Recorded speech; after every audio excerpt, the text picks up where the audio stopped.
Good morning guys, welcome back to our channel nest of Gyan. और आज मैं आप लोगों के लिए लाया हूं कोई क्वेश्चन नहीं और कोई फॉल्स प्रूफ भी नहीं, कुछ अलग तरह का चीज।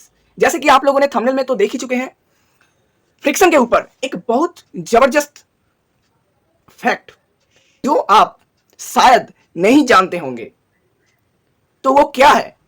फ्रिक्शन हमारे दिल से जुड़ा हुआ है, क्योंकि बचपन से ही हम सुनते आ रहे हैं फ्रिक्शन क्या होता है। वो एक रटी रटाई जो डेफिनेशन है वो हम लोगों को आज भी याद है कि नहीं? क्या है वो definition? Friction always opposes relative motion between two surfaces. Yes और नो?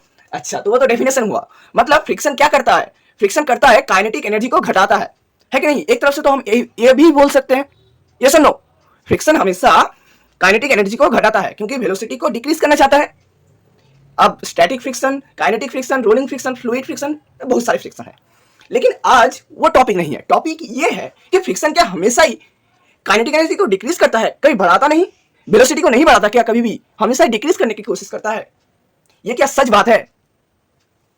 सो ये वीडियो आप अगर आपके मन में अगर ये क्वेश्चन है तो आप सही वीडियो पे आए हैं। आज आपका ये डाउट दूर कर देंगे। हाँ, ये सच बात है। फ्रिक्शन हमेशा काइनेटिक एनर्जी को डिक्रीज नहीं करता। वेरियस टाइप के सिचुएशन में ये काइनेटिक एनर्जी को इंक्रीज भी करता है। अब देखिए, कोई कोई लोग को ये जो लाइन बोले हम, ये लाइन सुन के कुछ इस तरह का एक्सप्रेशन देगा कोई कोई लोग। लेकिन ये एकदम सही बात है कि फ्रिक्शन हर समय काइनेटिक एनर्जी को डिक्रीज नहीं करता, कभी कभी बढ़ाता भी है। तो वो कौन सा केस है? तो आज मैं आपको दो एग्जाम्पल दूंगा जो देख के आपका पूरा डाउट क्लियर हो जाएगा कि फ्रिक्शन हमेशा काइनेटिक एनर्जी को डिक्रीज नहीं करता। डेफिनेशन में तो वो है, लेकिन हमेशा ये नहीं करता। अच्छा, तो ऐसा क्या एग्जाम्पल दे? आप सोच सकते हैं। बहुत ही साधारण सा, बहुत ही माइनर सा, जो हम बचपन से देख के आए हैं, उन्हीं में से दो एग्जाम्पल दूंगा।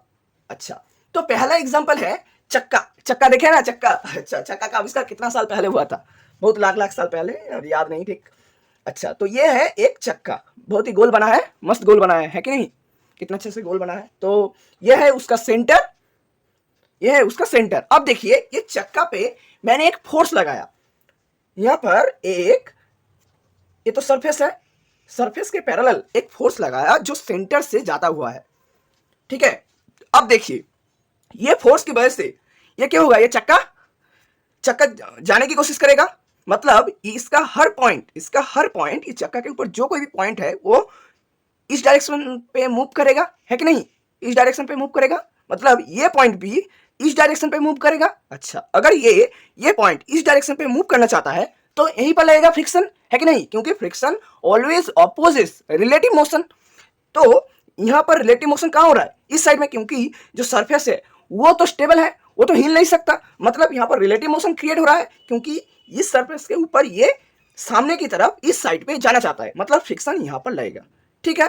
तो आप बोलेंगे तो यहाँ पर तो घटाएगा क्योंकि यहाँ पर फ्रिक्शन भी लग रहा है। तो पहले तो एफ लग रहा था, लेकिन अभी फ्रिक्शन भी लग रहा है, मतलब थोड़ा सा एक्सेलरेशन डिक्रीज हुआ। मतलब जो वेलोसिटी रहना चाहिए था उससे तो डिक्रीज हुआ, है कि नहीं? अगर ये चलता हुआ, मतलब अगर ये चल रहा है तो पहले, अगर हम मान ले पहले फ्रिक्शन नहीं लगा, तो पहले जो एक्सेलरेशन बनेगा, अगर हम उसको ए मान लिए, और बाद में जो एक्सेलरेशन बनेगा जहां पर फ्रिक्शन भी क्रिएट हो रहा है, तो वो तो कम जाएगा ना, क्योंकि यहाँ पर ऑपोजिट डायरेक्शन में एक फ्रिक्शन भी लग रहा है।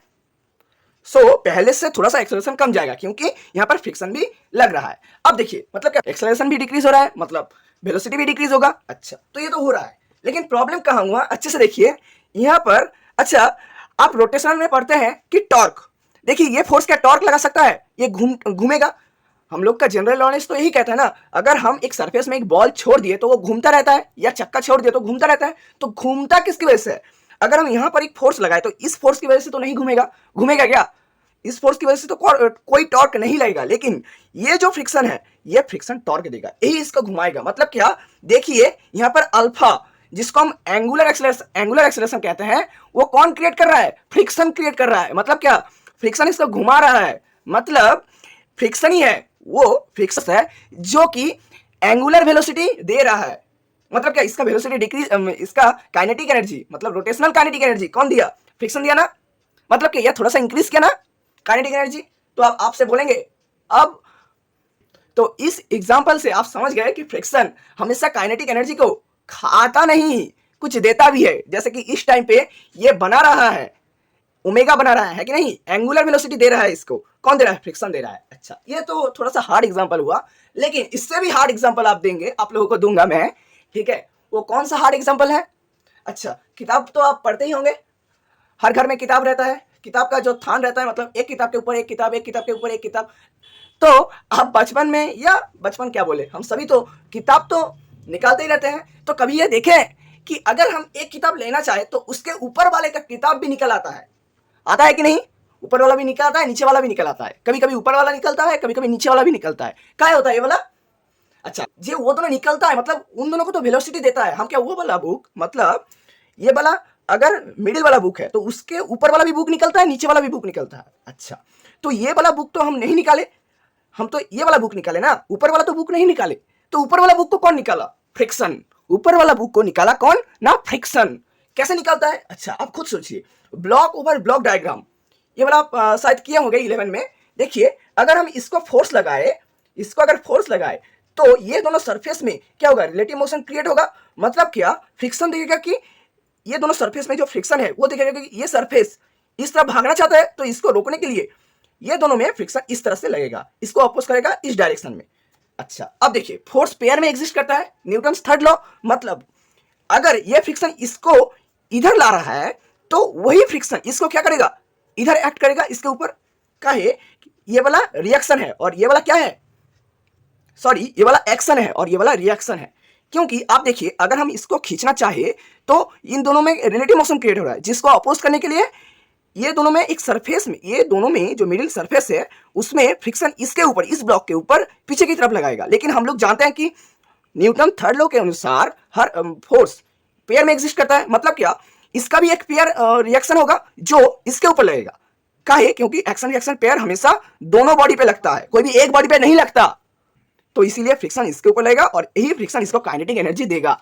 तो आप समझ में आया कि फ्रिक्शन हमेशा ही काइनेटिक एनर्जी को डिक्रीज नहीं करता, उसको बढ़ाता भी है। ये दोनों एग्जांपल से ये बहुत अच्छे से क्लियर हो जाना चाहिए। तो चलिए, इसी तरह से नए फैक्ट्स, नहीं पुराने फैक्ट्स जो हम लोग आप लोगों को बताएंगे। अच्छा, और भी कई सारे वीडियोस चैनल पे अपलोड है, जो वीडियो आपको देगा जेईई, नीट और भी कई सारे एग्जामों का क्वेश्चन, ठीक है, जो आपको आपका जो क्वेश्चन करने का लेवल बूस्ट करेगा। और यही नहीं, इंग्लिश के ऊपर हम लोगों ने एक वीडियो ऑलरेडी बना रखा है। अच्छा, वो भी आके आप चेकआउट कर सकते हैं। बैंकिंग का एग्जाम है, बहुत सारे एग्जाम में वो आपको हेल्प करेगा। एक एरर करेक्शन के ऊपर बनाया गया था, तो वो भी आप देख सकते हैं।